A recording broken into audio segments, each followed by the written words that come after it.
So I'm trying really hard not to interrupt the nice folks who are really happy to see each other, but I think we need to start. So let me try again. Good evening. Thank you. My name is Heidi Barajas. I am the Executive Director of this fabulous Robert J. Jones Urban Research and Outreach Engagement Center.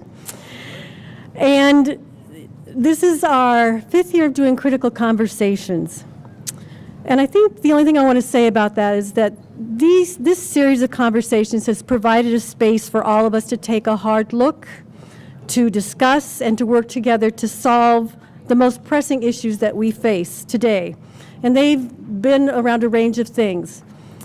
Issues like a right to a home, an historic look at the movement of populations across North over time in the amazing critical conversation called Cornerstones, all the way to the work that we have done on the health of our community, health and safety of our community, on difficult issues to talk about such as juvenile sex trafficking and trauma. So tonight, we consider the connection between economic development and quality of life. I want to thank all of you for being here. I always tell people there's no UROC without you, because we'd have nothing to talk about if there weren't people to talk with. Worked so hard to make the critical conversation possible. My staff in particular, who do all the heavy lifting around these big events. So staff, thank you. And then particularly to our panel today. I have to be honest, whenever we get a panel of people like this, whose time is so short in terms of the extra they have to give, and they're willing to come have this conversation with us, I'm very humbled by that. So thanks to all of you for doing that. So that's all I'm going to say tonight. And what I want to do is introduce someone who I am so glad that I know and who has had an effect on my understanding of the way the world works. And that's Cathy Polasky, who is the Senior Policy Advisor, Office of Mark Dayton, and Lieutenant Governor Tina Smith. Cathy. Thank you, Heidi. Good evening. It's really an honor to be here with you tonight to talk about this important topic. I've had the good fortune to work on economic development at both the city and the state level, and I've learned lessons at both. But really more importantly, I've had the opportunity to have good discussions, conversation, and interaction with so many people in this room who have really helped me think a lot differently about economic development, and who I know care so deeply about North Minneapolis. And I'm so appreciative of what I've learned from all of you. Heidi asked me to talk a little bit tonight just about how the Northside Job Creation Coalition came together, and about its role and the role of the city and the state in economic development. So it started for me when I was working for the city in 2011, and Governor Dayton held an economic summit in this very room. And he did it to hear from the community its views about the community's needs and economic development strategies. He came to listen to what he thought, to what the community said it needed and wanted. And two of the needs that were expressed were for capital to support new and expanding businesses, and for technical assistance to help entrepreneurs who might be able to start or expand their businesses in this community and for this community. And so in response, the governor restarted his urban initiative to provide business financing, and he funded technical assistance through NEON. I saw Grover here, and that was a big part of the effort. I can tell you that this was both novel and inspirational to those of us who worked at the city, because before Governor Dayton's arrival, we were unable to find state efforts that we could partner with. So following the summit, the city very intentionally built on the state's technical assistance grant to NEON with its own funding approved by the City Council. And further, we coordinated our business financing with the state's new urban initiative financing.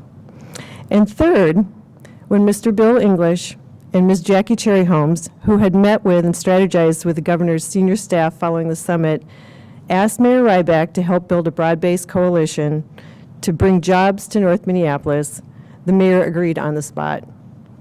And that was how the NJCT was started. It included the state, the city, schools, the university, community groups, philanthropy, and business. And then it includes even more folks today. It's still a very important organization that brings people together. We began meeting together and with many groups and individuals in the communities. What our collective started learning through listening to businesses, residents, and community groups, and through the research that the university provided, was that the free market forces weren't working very well in North Minneapolis. It was, as economists say, an area of market failure, but what that really means is the things that were supposed to be working in the community weren't. So things, for example, very few real estate agents were familiar with North Minneapolis, so they weren't comfortable showing North Minneapolis to business clients.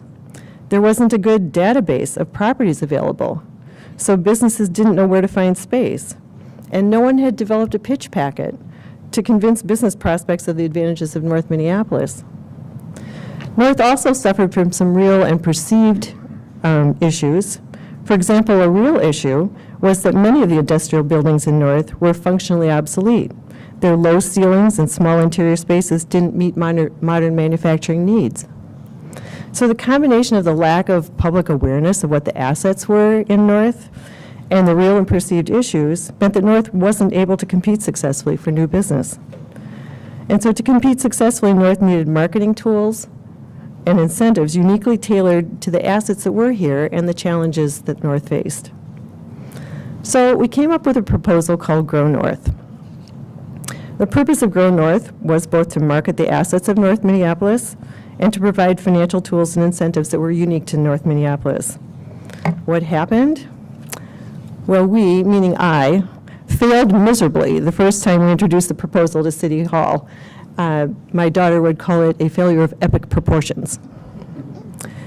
So we went back to the drawing board, and what we did was we brainstormed with the members of the Northside Job Creation Team, NJCT, and with members of Northside Funders Group, Neon, Business Voices, and others to refine the concept. And we came up with a much stronger program. We built into it down payment assistance for people who are interested in owning their own home because we heard that neighborhood stability was an important quality of life factor. We built in green building standards because we heard that environmental quality of the environment was important. So we went back to council, this time with the coalition present and in the audience and speaking in support, and got council approval. The story didn't end there because when we started working with businesses on actual deals, we found that we needed to further amend the program. But this time, Council President Johnson and Council Member Yang led the charge. So we learned a fair number of lessons. First, that the more voices and input, including critical comments and challenges, the more of those, the better, and the stronger the ultimate product. Some things take multiple tries. Don't give up. Third, the collaboration in and from and with North was really powerful. Diverse perspectives and experience, creative suggestions. I really don't think that we would have gotten this proposal through had it not been for the ongoing collaboration with the NJCT and the Northside Funders Group. We also learned that one size doesn't fit all. What works in one part of the city doesn't work in other parts of the city. It takes a deeper dive to understand what the assets are and what the needs of that particular community are. You have to understand what the underlying problem is, or problems, rather than just what the symptoms are. And for that, we had to have extra research, and there again is where the NJCT came in. With its connections to the U and its rich resources of research, we were able to actually show the city what the issues were in facts and numbers, as well as in stories. Grow North is just one of the programs that the city has, but I think it really demonstrates that it's a good example of how the public and private and nonprofit really can come together to listen to and to work with the community. And now I find myself full circle, working for Governor Dayton, whom I admire just as much today as I did in this room in 2011. In the interest of time, I'm just going to share two things about that I've learned working at the state. First, the governor remains every bit as committed to equity and reducing disparities today as he was in this room in 2011. And I see that every day in the appointments he makes and in his legislative proposals. That's going to be a challenge this year. We now have a Republican Senate and a House coming in. Second, I've had the opportunity to travel to a lot of towns around the state. There are many similarities with North, but there are also many very significant differences. And it's been a reminder to me that sometimes we don't appreciate what we have until we see what others are missing. And I'll give you 2 examples. First, many of the outstate communities face very high unemployment also. But if you're on the Iron Range, for example, the problem is exacerbated by the dependence you have on a single boom or bust industry, mining. When China's demand for steel goes down, the entire communities stop working. Other towns are dependent on just a couple of businesses. They lack the rich diversity of businesses that we have here in the metro. Many of them also lack access to the digital economy, and it's pretty tough today to start a business without access to the internet. A second example is retail. We all want our retail to be more vibrant and to offer us more. When you get to many outstate communities, they have almost no retail on their main street. Many of the main streets are full of empty storefronts and vacant buildings. That's the center of their community, and it's depressing. It's actually in very sharp contrast to what we find on West Broadway with both new retail businesses and older ongoing businesses. Some with great facades that have been supported through the city's Great Streets program. Many of those communities would be so thrilled to have any one of the businesses that we have on West Broadway. So it's just a reminder to me of what we really have. And it's a reminder to me that the diverse assets we have to build on in Minneapolis and our strong collaborative resources in the community and in the city, the metro, and across the state to help us address our problems. And with that, I would like to introduce one of our very strong resources, and that is Shauen Pearce-Lassiter. Shaun's the director of the Center Cities Competitive Initiative at Greater MSP. Shauen?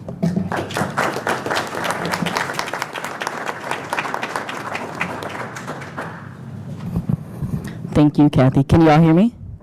Uh-oh, good evening. All right, I was going to say it's going to be a long night if we're going to be quiet out here. All right. Well, thank you, Cathy, for the introduction, and to NJCT and UROC for hosting this conversation at such a critical time. I will likely go the full 10 minutes. I see many of you that I work with on a regular basis, so you know. But I want to just highlight a few pieces of my current work and then talk more about, can you hear me okay? And talk a bit about the intersectionality of the realities that we have when we talk about economic development in the urban environment. But before I go there, I just want to pause, right? Because, you know, we were sharing in a green room and we've had the recent election, people are being shot. And let's just take like 30 seconds to get centered here. That's part of the reason the room isn't packed tonight, right? Just take a minute, take a deep breath, and get yourself centered here.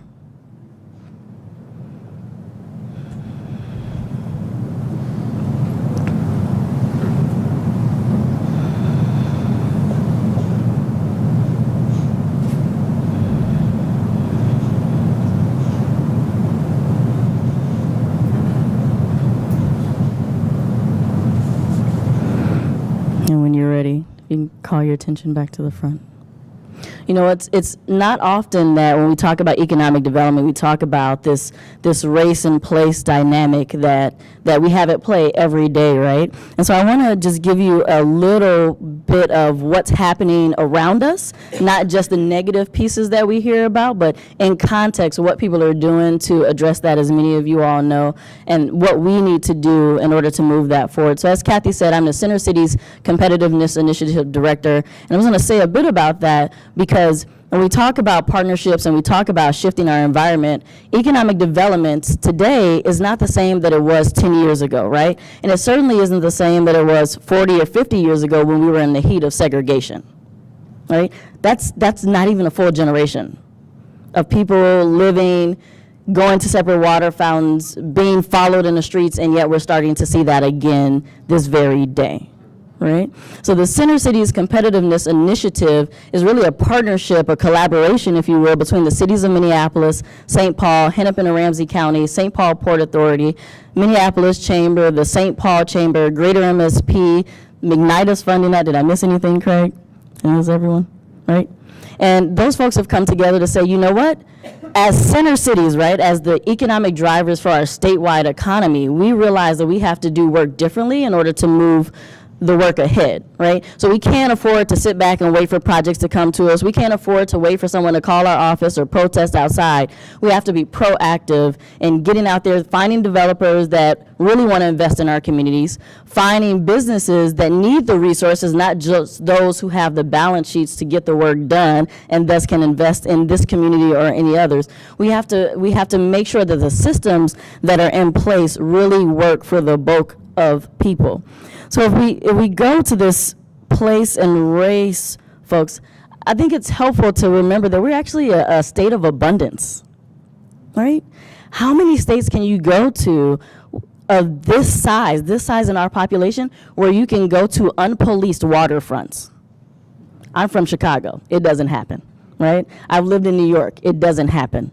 I've traveled around the globe, and it is a rarity. We still have that, right? And we have the same beautiful parks in Minneapolis and in the East Side and in Frogtown that we have over in Lindale. Even if we have to call them sometimes and remind them to mow, we still have those resources, right? That's a major asset. But beyond the natural resources, we have people. This is also one of the few sets of cities where we have a mandatory community engagement process when we talk about economic development. I mean, whether or not that plays out the way we need it to, right, we have an opportunity as residents in these communities to really influence the systems that are at play. Being from other places and having worked across the country and in other countries, that's rare. Most of the times, if you go to DC, you'll just see buildings popping up month after month after month after month.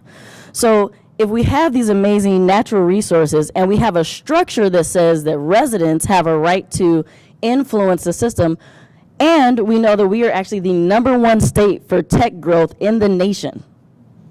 The #1 state in the country for tech growth. Why is that significant? Technology is one of the few sectors where you do not require a degree to move up. You need some skill, you need some passion, and you need the space to grow. You don't need a bachelor's degree. You don't even need an associate's degree. That's huge. So we're the #1 state for tech. And yet, as we see the gaps close between a majority of groups of people of color and white folks, we see that the gap increases for African Americans and indigenous communities. How do we have those realities at play? Well, I think that there are a few areas that we really need to address, and you'll get to hear from the folks who are on the ground addressing this every day. One is that we have this thing called market forces, and you heard Cathy allude to this. I just want to call out, and I know that a number of folks on the panel will reference this project. We're next to the 4th precinct. Surprise, right? How many months did we have protesters out there? How many? 6, 7, 8, depending on what they were protesting at any given time, right? It's over the last year, it's been a lot of time. When time came to have our precinct caucuses, our communities over here were empty. Okay? For the last 2 years, residents of near North and Willard Hay and Heritage Park and Harrison and on up the line into Brooklyn Center and Brooklyn Park have been advocating for this thing called the Blue Line extension. Right? For 2 years, we fought with Metro Transit and Met Council folks with all of their greatness because of how policies work, right? We fought with them saying, you know what, this is an important part of our line. Their response is, we agree, but we do not have the ridership. That means we do not have the number of people, the amount of foot traffic required to do investments in this particular corner and part of our neighborhood. Fast forward to today. We have Thor working to relocate their headquarters to this very corner, not a mile, not even a half mile or a third mile from the 4th precinct, and North Point expanding right at this corner. Over $70 million, completely outside of what we were talking about 2 years ago. So the significance here is that when we have investments, we start to get the density that's required to actually get the jobs in our communities. That leads me to the next point, which is what we need to do, and I have a couple of minutes, what we actually need to do to move this piece forward. So we had, maybe 150 to 200 jobs on this node on any given time. We have great traffic through North Point, the Urban League, UROC, of course. We're talking upwards of 800 jobs in the next couple of years here. That's huge. How many of you know about it? Just show of hands. Okay? Everyone should know about it. Tell your neighbors, right? $70+ million going into this node, over 700 jobs, and we get it. And we have the opportunity to shift this entire environment. Why? Because people are starting to realize that we cannot simply say that we want economic development to happen. We have to show up and say, you know what, I'm concerned about what's going to happen to my property tax, and I'm concerned about what's going to happen to our water quality, but you know what, we've been saying we want jobs for 50 years, and so I'm going to show up and I'm going to call my elected officials and I'm going to raise my concerns, but I'm going to say, you know what, whatever my concerns are, I'm going to make this project happen. Right? Let's talk about what we can do to make these projects happen. And we have examples of that up the line. So the second piece is that as we really think through the mechanisms of change, we have to hold our elected and appointed officials accountable. We all know there are several elections that have just taken place, and we can go back and forth on Democrat and Republican. I would argue that in reality, it wasn't looking too good anyway. Right? Right now we have kids coming home, 5- and 7-year-olds coming home being told they're going to have to use separate water fountains. That's our reality, right?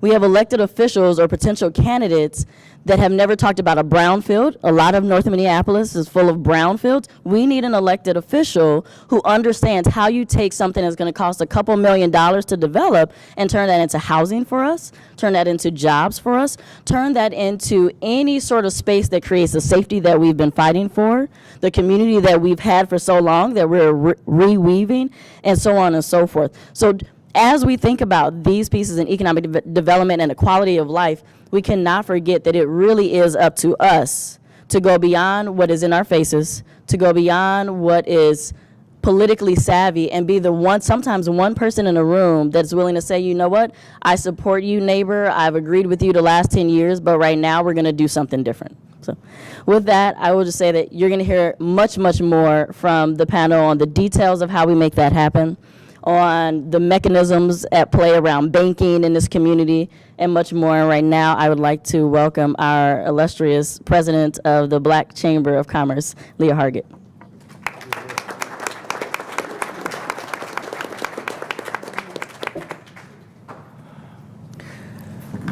Good evening. Good evening. I'm hoping everyone can hear me. Wow. I think that before I introduce, well, let me just say one thing before I introduce the panelists. The context in which brings us to this discussion today, I think has been laid out perfectly by both Shauen and Cathy. I think it's really, really important for context in any conversation. And I think the other thing for us to talk about today, or that for you to recognize as it relates to this panel, is that these are individuals like you who have chosen to be here and who are laying a stake in the ground, claiming North Minneapolis. And this is a perspective that we don't normally have when we talk about North Minneapolis. We're talking, there's a majority people of African descent at this table. And that's really an important distinction that I want to point out to you guys. And it really brings a different kind of perspective to the conversation. So thank you, Heidi, who actually is the brain behind the selection of the panelists, to bring that context, to bring this context, but also to bring this really important perspective that only these diverse individuals can bring, and to speak to everyone about tonight. So I'm going to start all the way to my far left, or my right, rather, with introducing our first panelist, Mr. Ravi Norman. He is the Chief Executive Officer of Thor Companies, Development, Design, Construction, and Consulting. Of course, you've heard from Shauen, and she will also participate as a panelist tonight. Then I'd like to introduce Naim. He's the Associate Dean for Undergraduate Programs, Diversity and Outreach, University of Minnesota, College of Education and Human Development. Stella Whitney-West Executive Director, North Point Health and Wellness Center. We heard from Cathy Polasky. And then last but not least, D. Craig Taylor, Director, City of Minneapolis, Community Planning and Economic Development. And the way that this panel discussion will work is I'll ask the questions, and then I'll ask them to respond. And then we will have an opportunity for the audience also to ask questions. I believe we're going to facilitate that by you writing those questions down, and then we will respond. I'll actually read out those questions for the panelists to respond to at the given time. So our first question to the panelists, and we're going to start with responses all the way on my far right with Ravi. The first question is, economic development impacts all areas of community vitality, including employment, wealth generation, health and wellness, education, transportation, and safety. In your opinion, what is the single largest positive that new economic development will bring to North Minneapolis? And this is a two-part question. And then, what's the biggest negative, if there is one, in your view? So thanks for coming tonight. I don't have a canned answer, so I hope you're okay with me ad-libbing, and I hope that I don't follow directions very well. So, because, I mean, really, first off, can you hear me? No. Okay. Can you hear me now? Can you hear me now? Okay. So, first off, the question itself doesn't really set up to the way that I think, because I really don't think that there's a magic bullet, one particular causality item, that if you just do this one thing, it's all going to turn around. I certainly think in a more quantum type of way. I think about how systems kind of work together to kind of yield outcomes. So I don't really have an answer to the one thing that's the best, the one thing that's the worst. What I would tell you is it doesn't take rocket science to know what human need means, right? So in 1943, there was a thing called Maslow's hierarchy of need. It's applicable to every human being that I know. And it starts at a base, and I agree with it, it starts at a base that talks about physiological. So the physiological stuff means we're talking about food and water and the things that it takes to sustain. One. Secondly, is safety. And I mean, Tim Baylor's in the audience today, and what happened outside of McDonald's. Safety and security is real.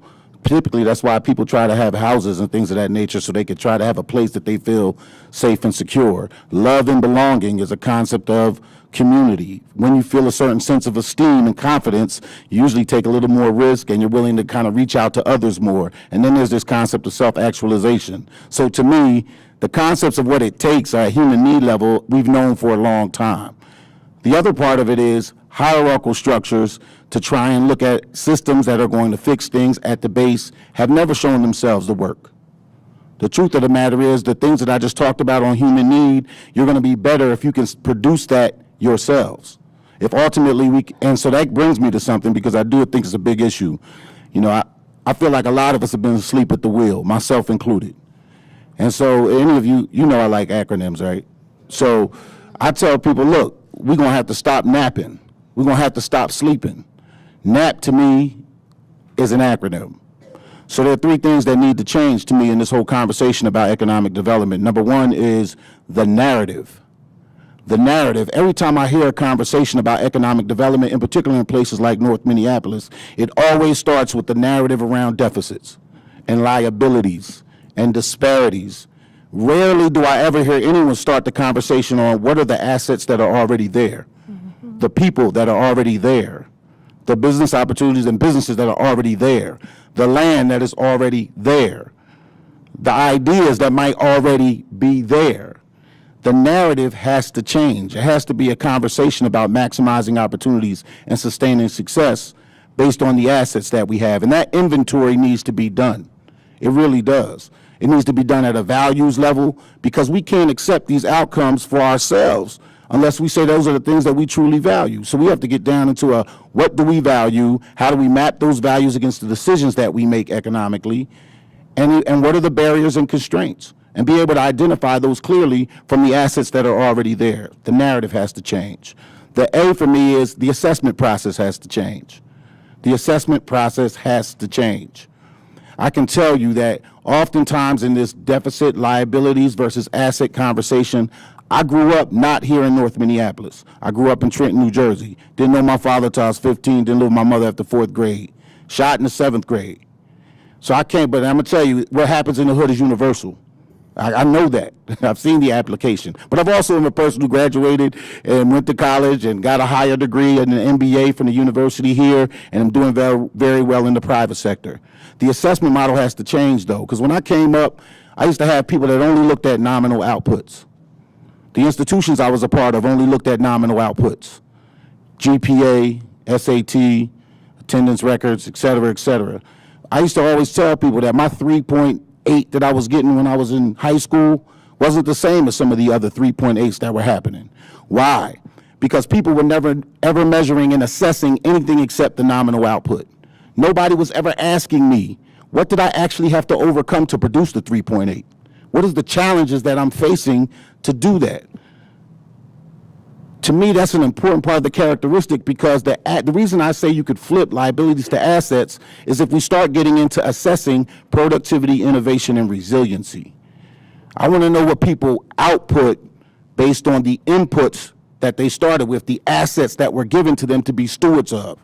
I want to know what they overcame as a challenge index to produce whatever those outputs are. Some of the outcomes that you see in crime and education and other things have to be looked at relative to the correlation of what assets have they been given. What challenges are they being faced with every day in order to have to produce those outcomes that you are judging them on? The assessment has to change. I'm trying to do a project over here. I just went through what is a really tough underwriting process for senior lending and equity and mezzanine financing and tenants. And I can tell you that the concepts of a penalty being paid based on race and place is real. In the underwriting process, the conservative approach to looking at how you actually do allocation of capital is assessed. And some of those things are very preferential and subjective. When I ask the questions of certain things, and I can get into that real data if we want to have that conversation deeper, but the assessment model has to change. Thank you, Ravi. I got one more, I got P. Okay. Let me get my P here. All right. He doesn't look. I don't know. You know what? Go right ahead, I'm going to leave it alone. Go right It's ahead, okay. But just allocation, I guess. At the end of the day, I'll just do the allocation piece. I won't even go to the people. Just the allocation based on those assessments, I think have to be real. I've tried to adopt. I've got all the accoutrements of what it looks like so that capital should be allocated to me very easily. Because I meet all of the standard checklists if you put them up. And that's without people even thinking about the challenges. That's just on the nominal output assessment. But markets don't move that way because there's all kinds of asymmetries in information, in relationship. There are things that distort the value of the actual asset so you don't get real trade. That has to change if we're going to talk about economic development. There needs to be investments in certain levels of infrastructure. I sit here right now and I think to myself, Stella's on this panel, that's right. So how many people over there that work for you, Stella, this is my own question, I'm just ad-libbing. And how many people that work for you, Stella, though, that have money? They think people don't have money in our neighborhoods. We do. Right, Gail? They do. And so, but where's the food amenity for them? Where's the stuff that is in a normal neighborhood you can have access to? And this is not even a situation where people can't afford it. People can afford some things everybody thinks that we can't do anything market rate and we can't afford any of the stuff, but none of the amenities are here. Where's the